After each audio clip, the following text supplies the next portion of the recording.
you have done a number of different kinds of adaptations. You said this process was very organic, but it kind of was happening concurrently with the writing of the book.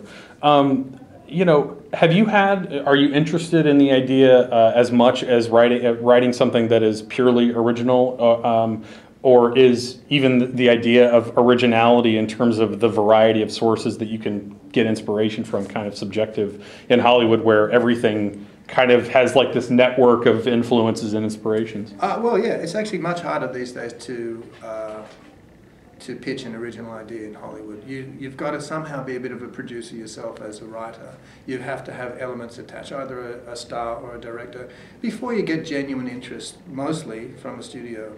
So it's in terms of, like, you know, the bread and butter of it, adaptations are much easier for a studio to swallow these days. Mm-hmm.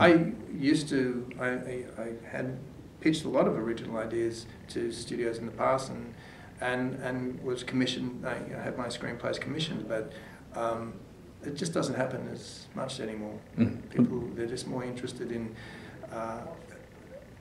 underlying material that has a fan base established. Do you find that as creatively satisfying to do? I mean, because there's in some cases an interesting challenge in bringing that to the screen. Oh, absolutely. I mean, ultimately, I always find that, like, I end up making it my own. You can't, if you become a slave to the previous author, then you end up not doing the material any justice, and it ends up ringing not true because it doesn't come from you. So at some point as a writer, you have to make it yours anyway.